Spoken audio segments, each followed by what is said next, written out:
Hello friends, welcome to the sociology lecture series for UPSC optional. इस video lecture में we are going to cover very important topic that is positivism and its critic.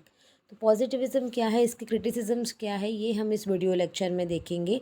So early sociologist like Saint Simon, Auguste Comte, Spencer, Durkheim, they laid the foundation of positivistic theory because they were influenced by rationalism and scientific ideas। तो उनको लगता था कि science, natural science को जैसे हम scientific तरीके से पढ़ते हैं वैसे सोशियोलॉजी को भी हम स्टडी कर सकते हैं बाय यूजिंग साइंटिफिक मेथड्स।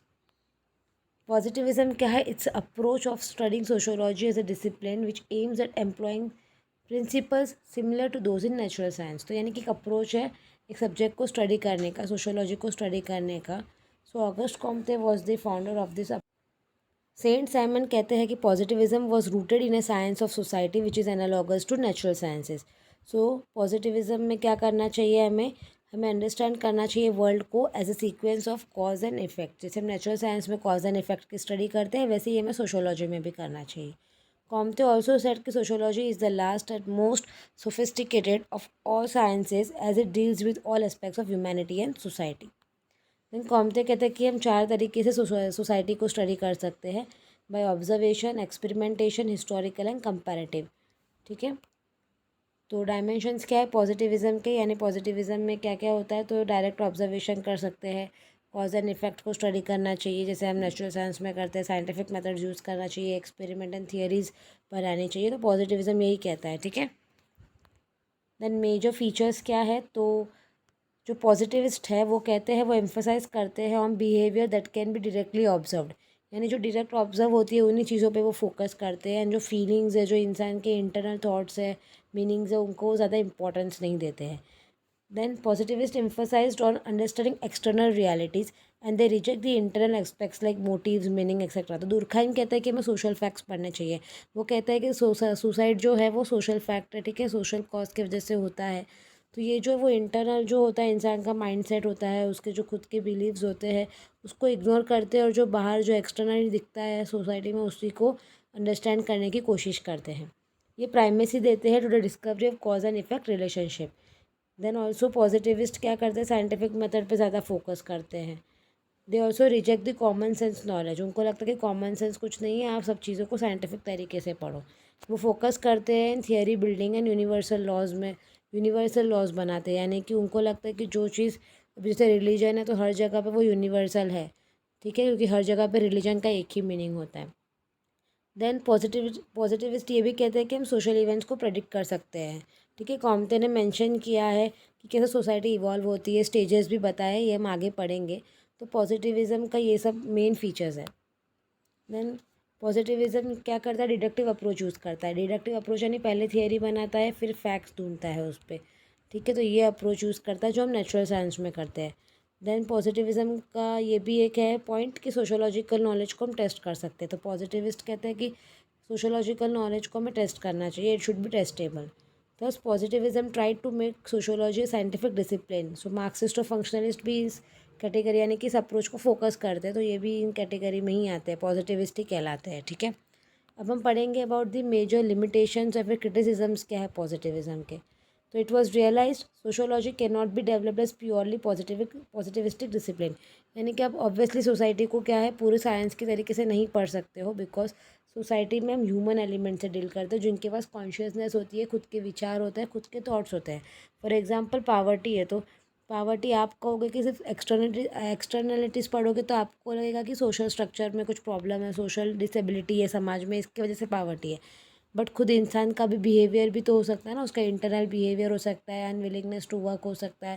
तो ये सारे चीज़ें भी कंसिडर करनी चाहिए सोशोलॉजी में। तो यही क्रिटिसिज्म है कि जो पॉजिटिविस्ट है ना वो ज़्यादा बहुत साइंटिफिक, यानी कि वो इग्नोर कर देते हैं ह्यूमन के इंडिविजुअल के जो कॉन्शियसनेस है उसको इग्नोर कर देते हैं। तो ये अप्रोच फेल होता है on the parameters of objectivity, quantifiability, universal testability. यानी कि ये जो साइंस में हम क्या करते हैं, हमको ऑब्जेक्टिव आंसर मिल जाता है। फॉर एग्जांपल आपको स्काई है तो वो स्काई, उसका आंसर स्काई ही रहेगा। आपको पूछेगा ये चीज़ क्या है तो ये स्काई है, तो आपको दिख रहा है वो, ठीक है। बट सोसाइटी में आपने जो आपको ऑब्जेक्टिव आंसर्स नहीं मिलेंगे, ओके, बिकॉज सोसाइटी में काफ़ी तरह के लोग रहते हैं, काफ़ी सारी अलग अलग सबकी विचारधारा होती है, राइट।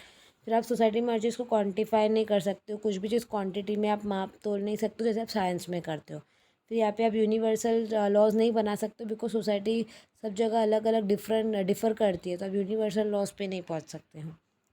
देन पीटर बर्गर कहते हैं कि facts never fall from sky but develop in a particular context, यानी कि दुर्खाइम अगर पॉजिटिविस्ट है वो कहते हैं कि हमें सोशल फैक्ट्स की स्टडी करनी चाहिए, बट फैक्ट्स क्या है, फैक्ट्स भी कहीं आसमान से तो नहीं टपके, वो भी किसी ना किसी इंसान ने ही बनाया, राइट। तो इसलिए आप ह्यूमन का जो एक्शंस है, जो बिहेवियर है, वो इग्नोर नहीं कर सकते। Then deductive approach is less fruitful and inductive approach is more helpful because आप सोशोलॉजी में आप क्या करते हो, डिडक्टिव अगर अप्रोच यूज़ करते हो तो आप पहले थियरी बनाओगे फिर फैक्ट्स ढूंढोगे, जो कि पॉसिबल नहीं है। आपको सोशोलॉजी में पहले जो आपको दिख रहा है फैक्ट्स है उन सबको आपको इकट्ठा करके फिर एनालाइज करके थियरी बनानी चाहिए, जो कि ज़्यादा मोर यूज़फुल होगा। वेबर एम्फोसाइज करते हैं on social action and not on social facts. Then Alfred Schutz भी कहते हैं कि पॉजिटिविस्ट ने क्या किया, कॉमन सेंस को इग्नोर कर दिया, बट कॉमन सेंस काफ़ी इंपॉर्टेंट है, so we should consider it while undertaking research. Then जो क्रिटिसिज्म जिन्होंने किया है वो ये भी कहते हैं कि सोशोलॉजी पॉजिटिविस्ट ने क्या किया, यूनिवर्सलिज्म को ज़्यादा एम्फोसाइज दे दिया है, जो पॉसिबल नहीं है। आप यूनिवर्सल लॉज नहीं बना सकते सोशोलॉजी में। देन कंप्लीट ऑब्जेक्टिविटी भी पॉसिबल नहीं है मेथड्स में, बिकॉज अगर मैं रिसर्चर हूँ तो कुछ ना कुछ मेरे खुद के बायस भी रहेंगे, राइट। लाइक जैसे मैं रिसर्च मेथड यूज़ करती हूँ तो क्वेश्चनर में बनाऊँगी तो मेरा खुद का माइंडसेट उस टाइम पे क्या होगा, तो वो सारा भी इफेक्ट करता है। तो कंप्लीट ऑब्जेक्टिविटी पॉसिबल नहीं है। आपको लगता है कि आप कंप्लीट अनबायस्ड तरीके से कर सकते हो रिसर्च, तो वो भी पॉसिबल नहीं होता है। हेबरमास कहते हैं कि general laws of science cannot, यहाँ पे आप मिस्टेक हो गई है, cannot be applied without taking into account the autonomous human action, यानी कि ह्यूमन एक्शन तो मस्ट है। अगर आप सोसाइटी की डील करो तो आपको ह्यूमन के एक्शंस को स्टडी करना पड़ेगा, जो पॉजिटिविस्ट ने काफ़ी इग्नोर कर दिया है। तो यही एक बड़ा मेजर क्रिटिसिज्म है पॉजिटिविज्म का। बट एनीवे पॉजिटिविज्म का अचीवमेंट यही है कि it has freed social sciences from clutches of religion and speculative philosophy and laid the foundation of systematic investigation. यानी कि पहले लोग सिर्फ रिलीजन और कुछ भी अंधविश्वास वाली बातों पे बिलीव करते थे, बट कम से कम पॉजिटिविस्ट का ये फ़ायदा हुआ कि एटलीस्ट सिस्टमैटिक इन्वेस्टिगेशन स्टार्ट हुई सोसाइटी में। सब क्वेश्चन है रैशनलिज्म और साइंटिफिक आइडियाज़ के बेस पे सोशोलॉजी को भी कैसा किया उन्होंने, एक साइंटिफिक तरीके से स्टडी किया, जो कि एक अच्छा पॉइंट भी है कि इन्वेस्टिगेशन को ये अनबायस्ड और सिस्टमैटिक भी बनाता है। तो सो पॉजिटिव और दोनों का कॉम्बिनेशन चाहिए एक्चुअली, पॉजिटिविस्ट और इंटरप्रिटेटिव्स का, टू स्टडी सोशोलॉजी। तो यही हम आगे भी पढ़ेंगे सब इंटरप्रिटेटिव्स के बारे में डिटेल में। सो पॉजिटिविज्म आई होप आपको क्लियर है, and if you have any doubts you can let me know in the comment section below. Thank you for watching.